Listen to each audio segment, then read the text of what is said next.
Hello and welcome back to Dark Souls 3. So last time we went around and got the intro to Dark Souls 3, fought Udic Gundyr, went ahead and took care of that little intro stuff, fought the Ravenous Lizard for some souls and a Titanite Scale, which is just an item to upgrade weapons, and made it to Firelink Shrine and went to the top, grabbed some items that you're not supposed to grab without knowing some skips or whatever. Met a couple of NPCs, so now we are going to go ahead and talk to the most important NPC, the Firekeeper. Welcome to the bonfire, unkindled one. I am a firekeeper. I tend to the flame, and tend to thee. The lords have left their thrones, and must be delivered to them. To this end, I am at thy side. Ashen one, to be unkindled is to be a sovereignless souls will become. I will show Ashen one. Bring me souls, plucked from their vessel. Ashen one, sovereignless. Ashen. Exhaust the dialogue as always. She is telling us that she is basically our level up. Then take no. Very good. Okay, so I have 11 points to work with here for leveling up this character, along with just 100 shy of getting another one. So let's see if we can actually sell something. Farewell, Ashley.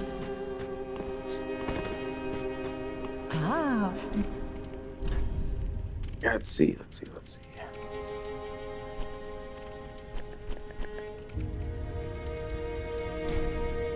I'm not going to use the broken straight sword. We'll just keep those kinds of things. Why not? Definitely never use that.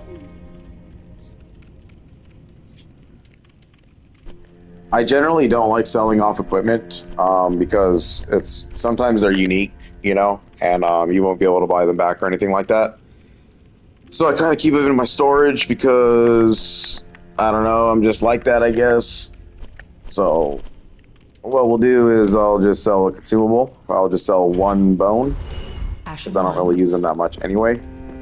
Just for the purpose of the level up. Very well, then take note. And then I can level up 12 times instead. Okay, so...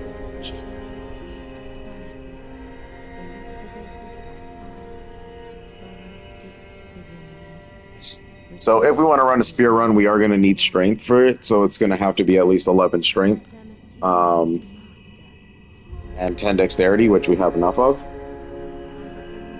So I at least want to be able to wield a weapon in the future, and how you get that is just from looking up a wiki guide or just, you know, just type in Dark Souls 3 and then the weapon you're trying to go for and see the stat requirements. And then after that, I would say that maybe kind of play a little bit with, because we need vitality for the equip load if we're going to put more rings on, which we definitely will. And I'm going to have to do this if I'm going to maintain that 25% roll with low armor. And then after that, if you're running a faith intelligence run, you're going to have to put points into that. Dex is going to be our primary stat for damage, so we're going to wait for that. But most importantly, you probably want to buff your HP. HP is at an all-time low, and the more survivable you become, the better. Endurance will be great.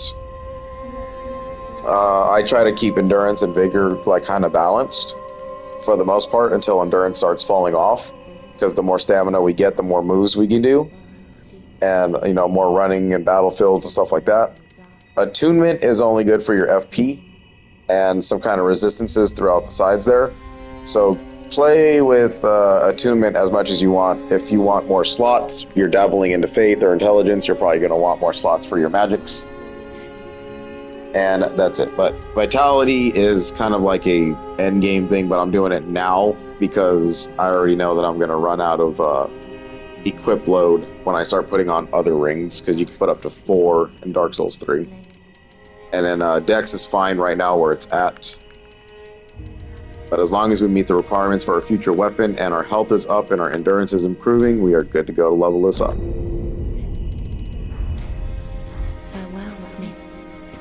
And the cool thing about Dark Souls 3 is that if you don't like your stats or you don't like the way you built your character, there is a way to change it in the future. It's very specific, so you can be left with kind of doing it with a permanent person if you're not careful with how we trigger the side quest or whatever.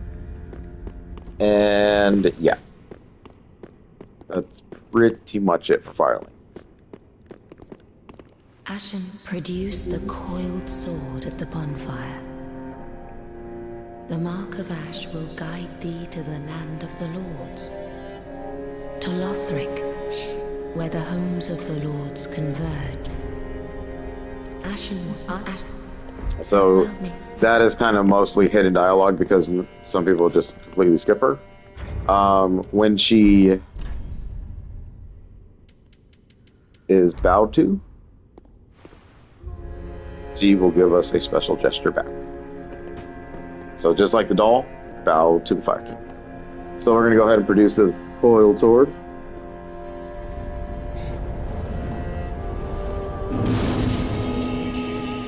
Nice. Go ahead and talk. Ashen, produce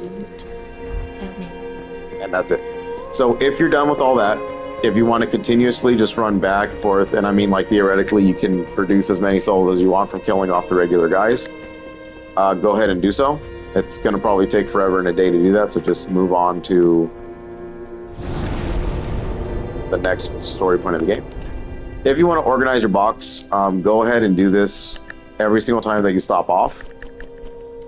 I usually like to keep a clean inventory of stuff that I'm not using because it's just easier to menu and shortcut.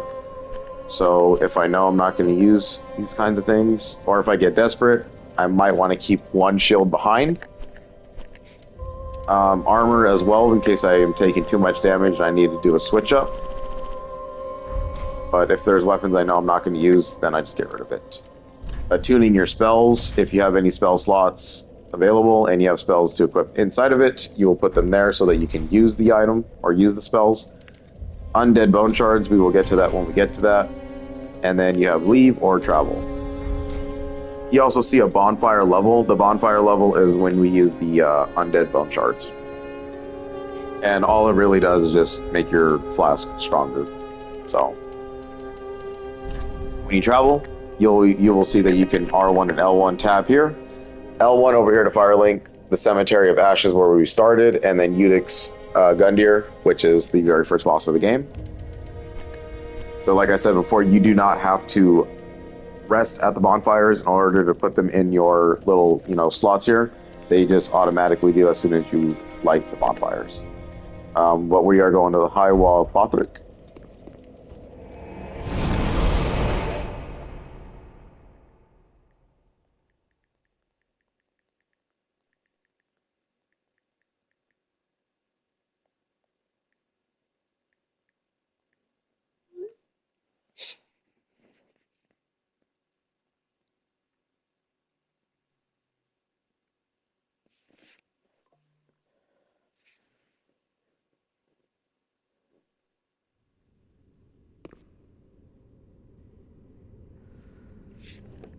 And here we are in the opening.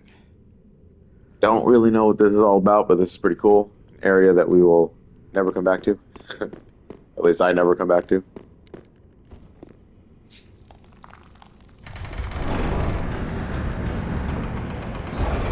Whoa.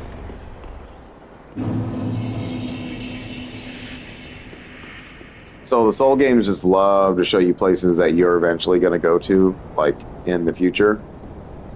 And yeah, we are eventually going to make our way all the way up to Lothric Castle, but we have a journey and a half in between us. So like when you're entering Elden Ring and you see, the tree and all that, the Earth tree, and you're just like, damn, I'm never going to get there. Oh, you get there. It just takes a long ass time to get there. So, once again, use the high ground. Kind of trying to see and identify points of interest or points of danger, which we can see clearly that there are quite a few guys that are going to do damage to us.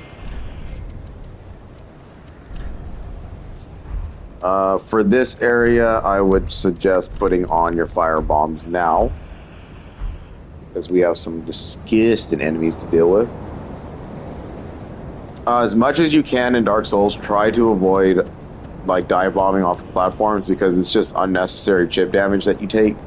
Very annoying to deal with and can kind of kill you if you're running a low HP. But again, use the high ground, identify your battlefield before you start making moves, and then move on from there, start exploring. If we were in online mode, I'd probably have summons right now because people like to help at the beginning, but then it kind of deviates from there.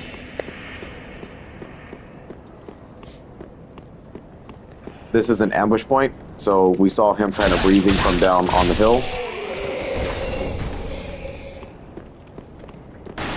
So there we go, that's the luck taking effect with item discovery. Let's get a little bit stronger armor if you need it.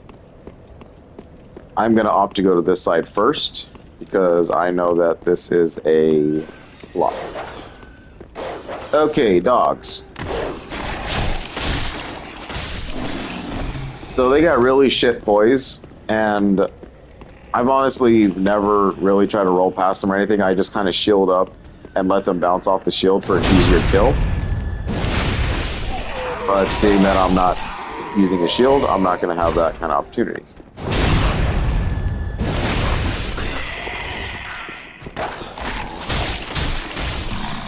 So easiest thing that I did there was I just kind of backed up and then waited for the counterattack opportunity. That, in my opinion, is the easiest and best way to deal with those dudes. Two giant guys are going to show up here, so you really want to kind of separate them.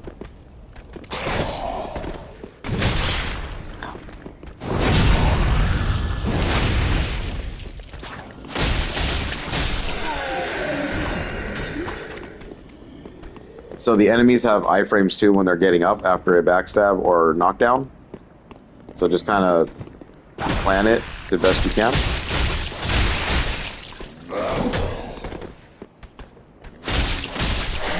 These guys also have weak poise. So if you're dual wielding a weapon or you're just, you know, strong and you have a very capable heavy weapon, you can kind of just poise them to death with just R1 spams, stuff like that. Or get behind them for critical attacks. This door is locked. This guy is not dead. Technically is, but you know, we don't talk about that. Problem with the knife is that it's like not durable for shit, so it'll last for a while. But we really will have to change it out for something better in the future. Coming up here, if you're not careful, you can kind of pinch yourself. You know, you want to just be careful with these statues. The gate gets in the way. You just don't want to funnel yourself into a situation where you're going to take a lot of heavy damage. So coming up here, there's going to be a soldier with a crossbow. And one of those dudes is going to turn into one of those, like, dark abyss monsters that we saw from Yiddick's Gundyr. I would suggest letting it transform into that. Top off your health to make sure you're going in at full HP, because if it hits you, it can kind of kill you really fast. But have your fire bombs out, because it will take huge damage off of fire bombs. Come this way. Deal with the crossbow. Here we go.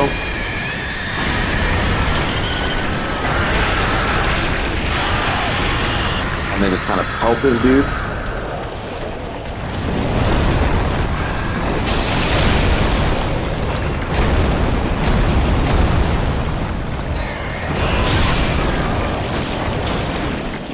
Yep.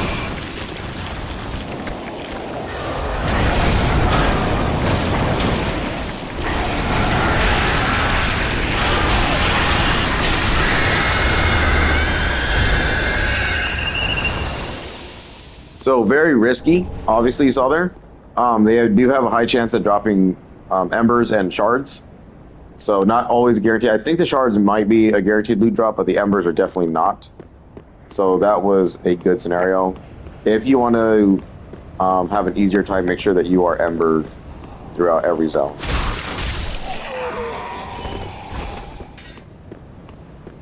And then with that, we were able to destroy that dude pretty easily. Now we got a longbow along with the standard arrow. We were carrying the short bow. The longbow is not usable because we don't have the required dexterity for it just yet. And it's really not the bow that I'm going to plan for using. I'm going to try to get the other one instead, so I don't need to worry about that just yet. And just having the bow in the inventory overall is not helpful. So it just makes us just lighter. But it doesn't matter. If you go under 25% equip load, you'll be doing the fastest roll regardless of what you are. So do at least try to keep some armor on. You don't have to be completely naked.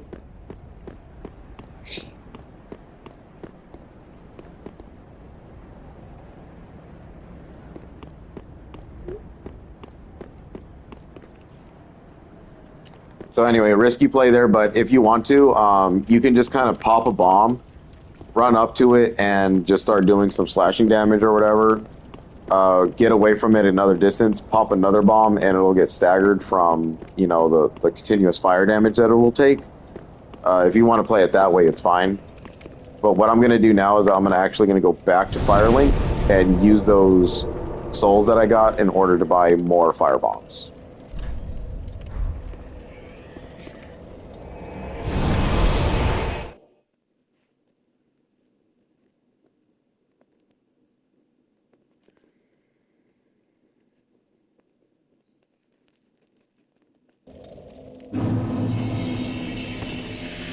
She's going to move around the entire thing of Firelink, but most of the time she either stays here or off to the side.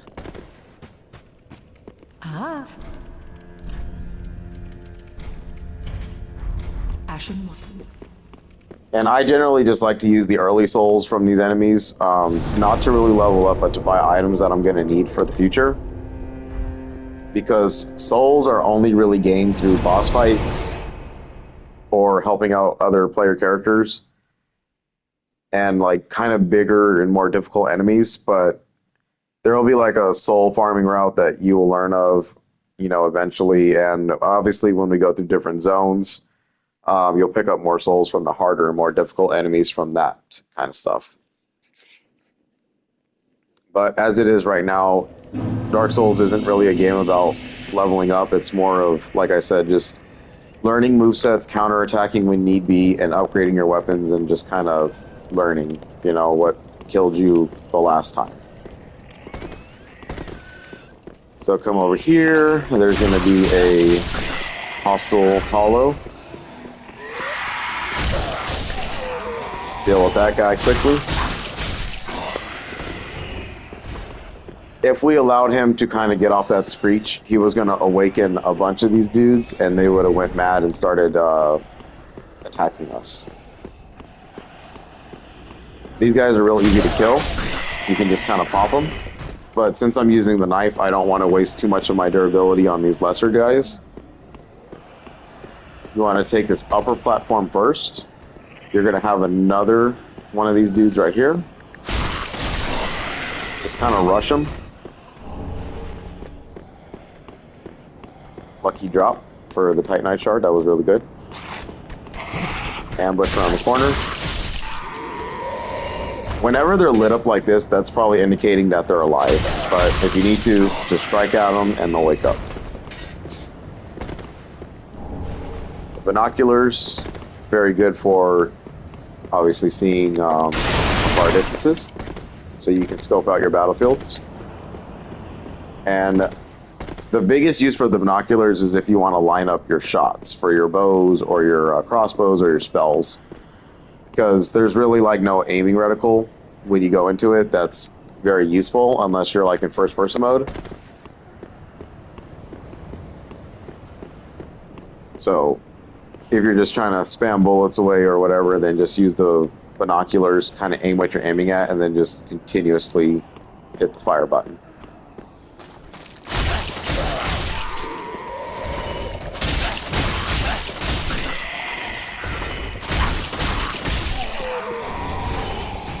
So what makes that part hard is if the dude screeched and woke them all up.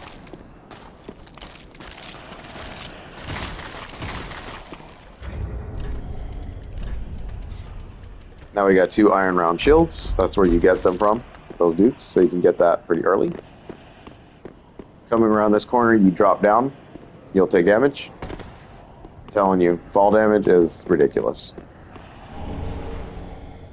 Come over here for the gold pine resin, which is the electricity kind of oil.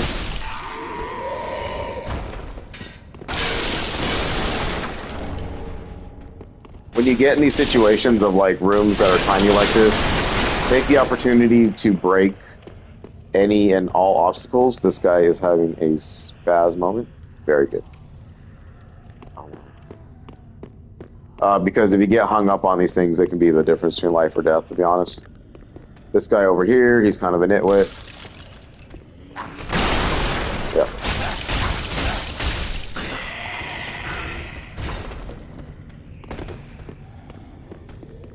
You kind of peek through here and see that there's some stuff going on. You got some big guys, some smaller dudes.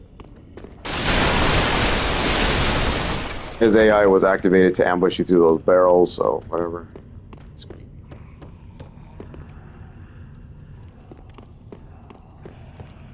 Twitching and shit.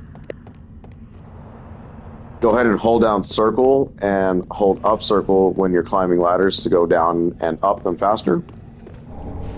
Grab more items, come around the corner, and you'll have a shield guy. Just kind of kick it away. Once he goes for the big pokes, that'll be your time to go for a backstab.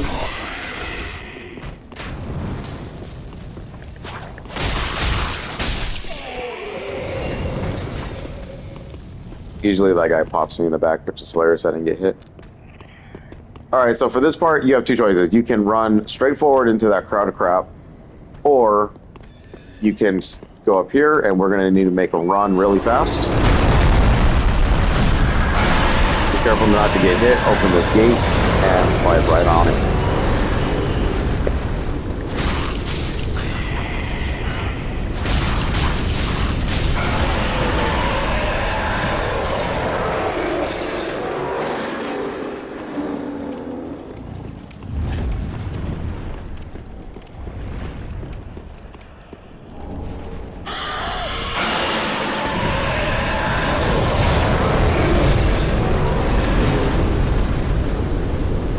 So, if you can't tell what's above me, it's a damn dragon. The dragon comes in swooping, and it will not leave for a long, long time. Only thing that you can really do is use a homeward bone to get back to the other side, and use arrows, magic, whatever, to kind of snipe its head to get it out of here, but it will take a hot minute to do that. Other than that, you're going to be... You can kind of do suicide runs and just kind of run to go get the items while he spews out his fire. But that fire will do like massive damage, and trying to run through it while it's like this will actually do chip damage on you. So very not advised to mess with it. Even if you go down the other side where those other dudes were at, he's gonna start burning that area too. So a good method right here is to learn how to do this jump. Knock out all the stuff because we're going to need it. So by the off chance that you do mess up, make sure you pop this gate first, because we have a very dangerous enemy here at the bottom.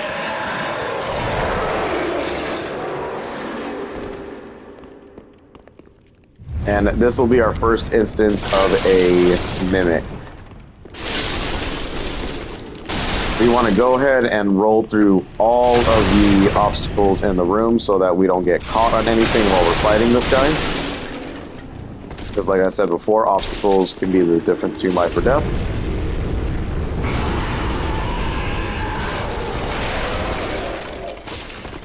And the key thing is to stay patient with mimic fights, because it's really a game of getting behind them, slash, getting behind them, slash, and chipping away at their health until they die. How do we know this is a mimic? Mimics usually indicate themselves when the chain is forward, And if you come up to a chest and kind of just wait.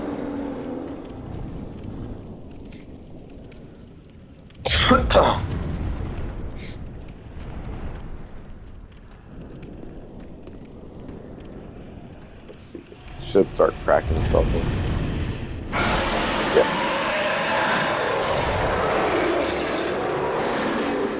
So it's kind of hard to tell. Not like Dark Souls 1, how it was like they really like open their mouth or move. These ones, I think they do the same stuff, but you can see it. Yeah, there it is. So you can see like a slight movement of when we came up to it versus when it was like, oh, okay, someone's here. So they got them a little bit smarter. Yeah. So you can see the chest moving on its own. That right there is an indication that it is a mimic chest, or indicated with the chain going back or towards you versus away from you. Ways to wake up the mimic is just to attack it. Now you want to be careful of that grab right there, will insta-kill you, and so will pretty much any other move it does. You want to get it into a spot where you can kind of circle it and do that.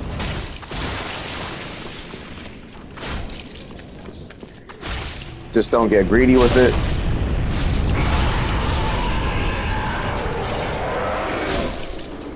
There we go.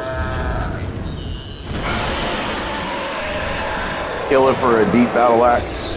This weapon is here because it is trying to tell us that something is weak in the area to a specific element.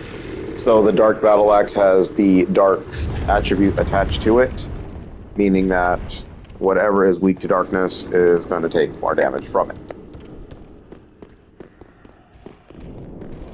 If those dudes are a pain, I would just let him walk by for now, because we don't want to waste all that hard work just to get destroyed by a knight. Kind of let it go, let it go. Okay.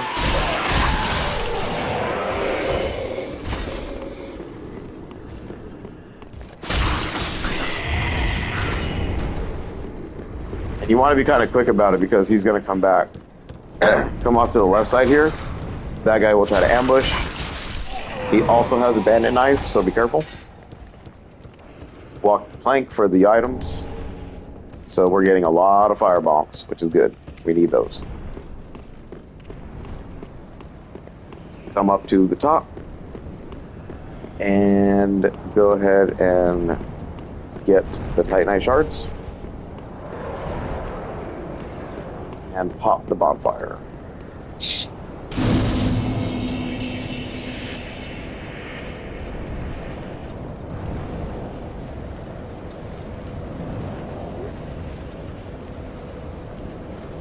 So now that we have a good established route to run, this is a good setup for, you know, kind of grinding away or chipping away at this guy right here.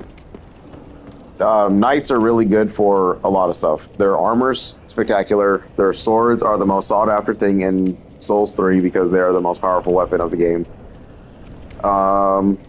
With their reach and their versatility as far as using them for any kind of build or playstyle. And yeah, so these Lothric Knights are extremely powerful though. That's the main problem with them, is that they are just overpowered. So we can get behind them. That is their best way to get behind them right there. Is when they do like that slash, that forward slash. And they drop embers as well. So I got like the Holy Trinity here. I got the armor, the helm, and the ember right out the gate. That's just due to high luck. I mean, theoretically, you can pop all the armor sets in one go if your luck is like super high. Have I ever seen it done before? No. But you don't have to sit there and like do it. You know, you can just keep going back and forth, especially as a thief character that I am, and you know, try your luck at getting all of his armor pieces right out the gate.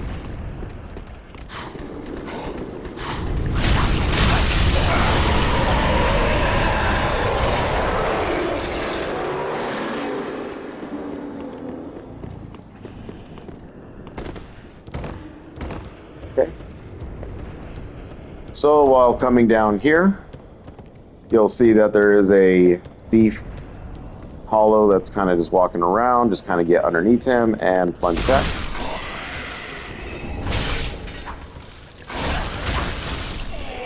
One in the corner, he kind of popped me with a knife. I knew he was there, but I went for item instead of safety. Coming down here, you want to watch out for the big dude. This gate behind us is locked for now. Kind of just roll through the damage. There you go.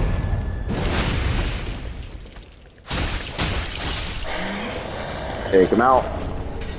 We got a raw gem. That is a exceptional. That's a rare drop from these guys. Raw just changes the weapon to its rawest form, meaning that it doesn't scale off any attribute, and it will just be like a base set of damage that any build can use if you're not like into building like that. This guy is set up as like an ambush thing, so he's going to throw fire pots. These are explodey barrels. Just be very careful.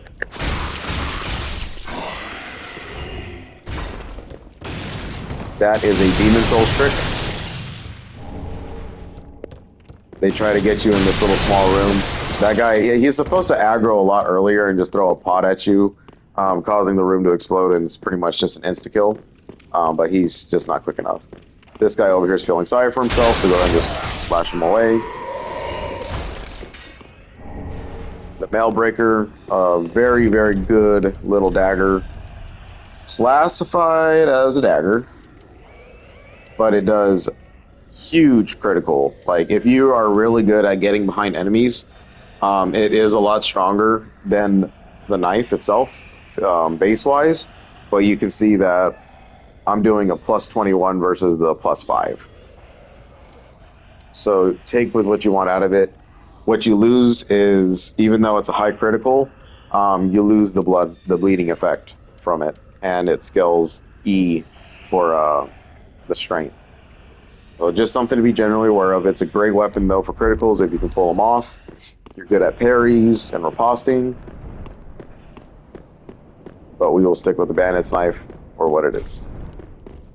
That is an NPC that we need to rescue, so we just clear this area out for now. We will make a return when we get the key proper.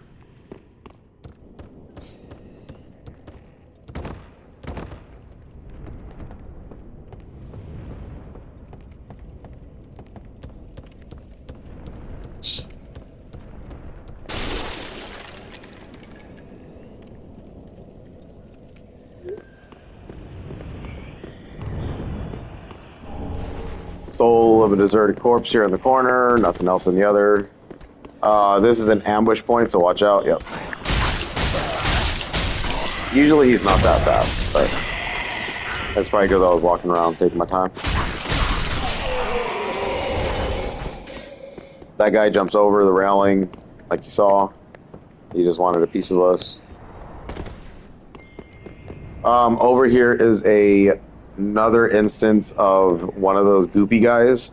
So you do want to go up there, grab the item, aggro him, and then firebomb this guy to death. Since we have a lot more bombs, we should be safer. So let him transform. There is a crystal lizard.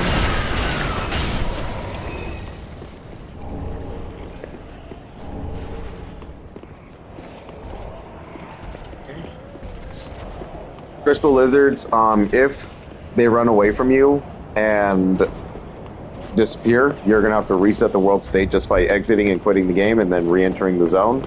They'll respawn back to where they originally started, so you'll never be able to miss out on crystal lizards. Sometimes the game likes to set you up where you have to run after the lizard and a whole bunch of enemies start ambushing you. Just kill the enemies, reset the zone state, and then kill the lizard when everything's gone and doesn't hurt you. It's just an easy tactic to use. Not very good for a playthrough of where you're trying to kind of like immerse yourself, but hey, you know, game's got a game, I guess. So coming over here.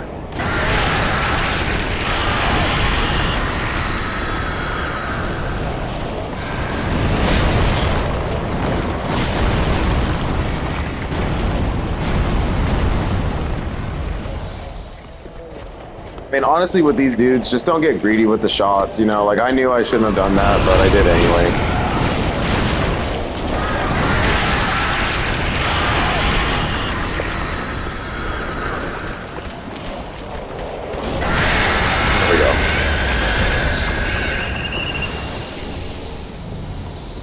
Titanite Shard and an Ember, so we're getting really good drops right now.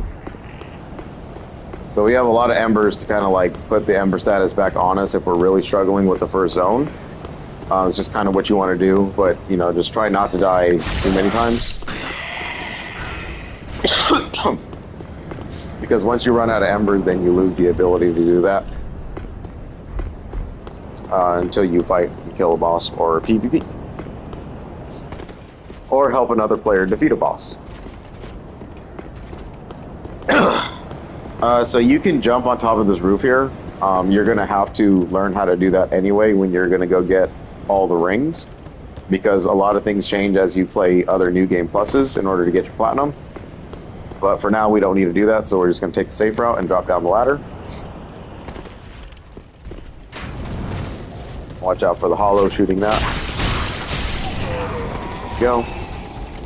Now over here is going to be another ambush point. Just kind of watch out. Let these guys crawl up. Just kind of zone them over here.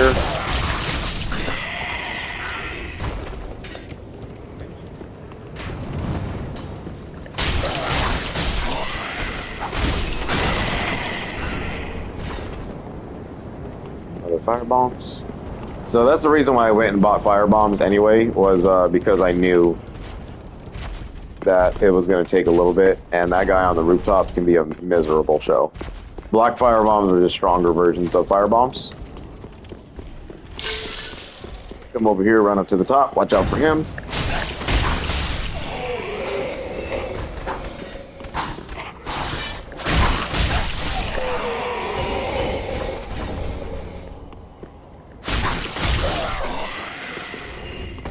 Sometimes this guy right here kind of spawns in and doesn't. I don't know what his trigger is, or if he just like is bugged and he takes damage somehow and falls off the edge.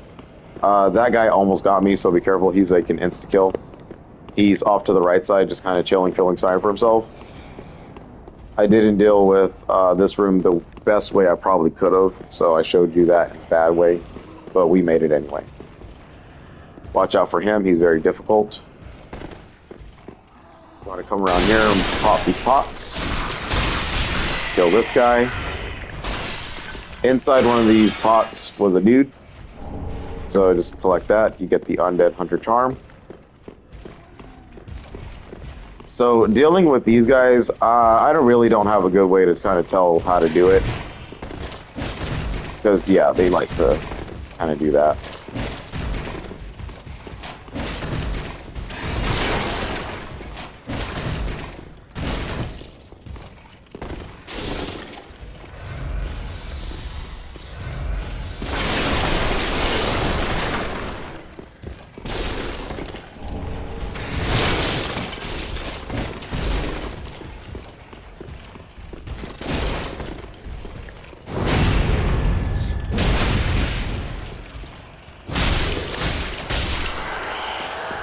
I mean, that was like the best way I could have possibly dealt with him. I really wish he would have dropped the spear, but, you know, luck was not on the side today.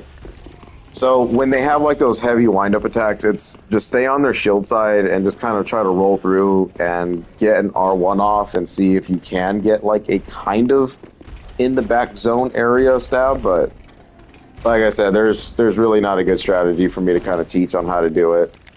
I just kind of know by how it feels, in a sense. Ambush right here. Just come in and swipe at him.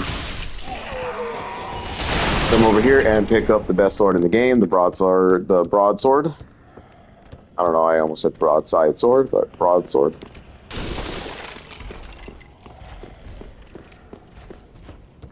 I call it the strongest because, I mean, I use this in the first showcase that I have of the game on the channel. And literally just use this in a shield. This thing is just, I don't know, just dummy powerful. You lose the bleed effect with it, but, you know, needs bleed when you got... Just this thing is just wild. It's a straight sword, so very good. Fast. You get a lot of damage per second with it. Now, there's a route up there that we saw we could have broke through, but we actually want to take care of this stuff down here first, because you can kind of trap yourself. This guy. Open the chest. And if you are a build that is struggling... Now, I don't know why I get Estus Flask. I'm not sure if there's like a PvP thing or an online thing related to that, but I'm not in online mode. So sometimes you just kind of regenerate Flask out of nowhere, and that's what that was. So I had 3, but then I got 4. I don't know. Not ever going to look it up because I think it's cool. If you're a build like mine that did not come with a shield that had 100% physical reduction, that is your first case right there, the Silver Kite, or Silver Eagle Kite Shield.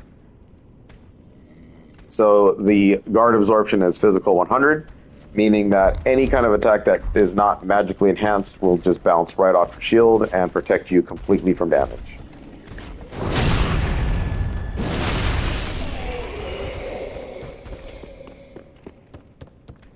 Very useful if you just want to kind of stagger enemies or dogs and kind of play like that.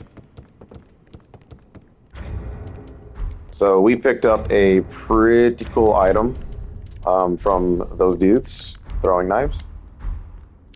These can be used to grab the attention of the enemies in the game if you want to single them out, just like this dog here. Oh. Sometimes the backup method doesn't work, so just be very careful with them. But if I want someone's attention, here we go. Kind of guide them up where you want them to go with you so you don't get in a ambush point of 3 giant dudes.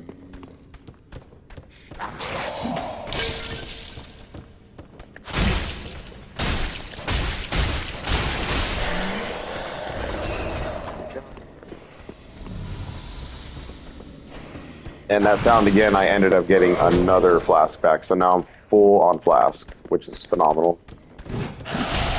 Oy. Because we're gonna need it. Okay. Yeah, being able to roll past them and getting behind them is like the best way to get off back stabs. Okay. Yep. Yep. And that's kind of why you want to go for the faster rolls, because you can get behind them really quickly. The medium roll will kind of put you like in a half guard situation, so you'll be having a dance around their back and spamming R1 to see if you can even get a backstab. But if you're low equipment rate like mine, then you're good to go. Coming out here, we can see overview on the battlefield. We got a big guy, Winged Knight, and a couple of smaller things down here. Do want to be very careful when you go down there though, because that guy is not easy to entangle with. Items and such. You can drop down there, but you're going to lose health. Before you drop down anywhere, make sure you scan the area to see if you can get like, that guy's alive, you can kind of get like a plunging attack off of him. Come near the anvil area, and you'll get an Estus Shard. Take this route very slowly, because you can get a easy little heavy crit on the dog.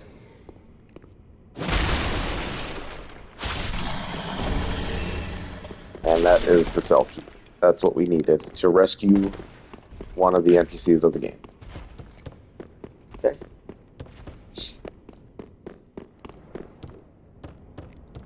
So we'll take this little side path, and I'll show why I didn't want to do this to start, and why it's not smart to. So come over here, you won't fall through nothing. You'll grab a green blossom, which is good for stamina recovery for a short time. Drop off to here. And then there's a missable chest right there. As you can walk right by it. The Astora Straight Sword. Faith Weapon. I used it before. It's pretty good. I mean, it's just a straight sword, so it has the same moveset. Poke, stabs, thrust, slashing, all that stuff. Very cool. I mean, it's an Astora Straight Sword, so I guess it's supposed to be like Solaire's sword or something like that. That's where he's from. And yeah. So the skill stance, you just kind of choose a stance, and then R1 or R2 to pull off a unique attack, and it looks pretty cool. But being a faith weapon, you know, it scales with faith for whatever reason, and yeah.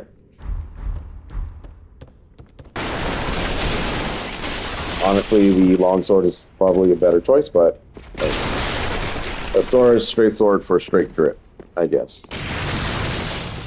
With all that complete now, we are going to go ahead and go back to Greerat and rescue him, because we don't want to forget to do so.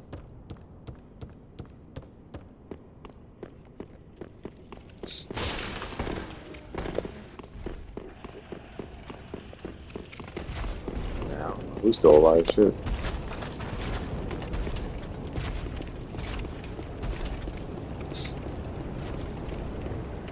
And then after Greerat, I am gonna probably end it right there. We're not gonna go back to Firelink. Like, I'm gonna do the same thing I'm doing with Bloodborne right now. And anywhere that I choose to exit the game, I'm just gonna start from that same location, just in case anyone is intending to use this as a guide. I'm not jumping all over the place without you guys knowing where I'm at. So remember that Greerat is at the bottom, so we can fall and drop. That's about the distance from that point to that point is where you won't take damage, but it was very close, because you saw I kind of staggered a little bit.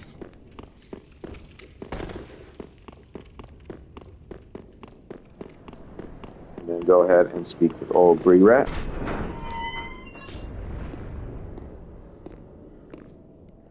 Ah. You're no jailer, are you? No, you're from far away. And judging by the bell, you must be some of that unkindled ash. Remarkable. If that's true, then I have a favor to ask. Below the high wall is a musty little town. Not the home of any lord, just a very old settlement of undead. An old woman, Loretta, lives there. Please, give her this ring. I'm not asking for charity. In fact, if you do this for me, I'll be sure to repay you in kind. I may be a petty thief, but I've more wits than most royalty. What do you say then, huh? So go ahead and grant his request. Very well. I humbly place my faith in you. I am Grey Rat of the Undead Settlement, and I promise to assist you. Give this ring to old Loretta at the base of the high wall. Do your part, and I'll do mine.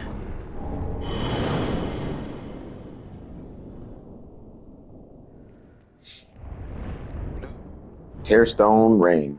Right. So another nifty ring that you can put on increases damage absorption when your HP is low. I would suggest go ahead and doing that as long as you maintain under 25% if that's your build style. I don't really know. I think it's like below 25% HP. That's when that thing will kick in. The added effect will populate underneath where you see your green bar, or your stamina bar. You can see that I have the snakes, showing that the game is recognizing that I have the Covetous Serpent Ring on, meaning that it knows that I'm going to get extra souls for every kill. And when the other ring pops on, it'll be like the little icon of the blue Tearstone.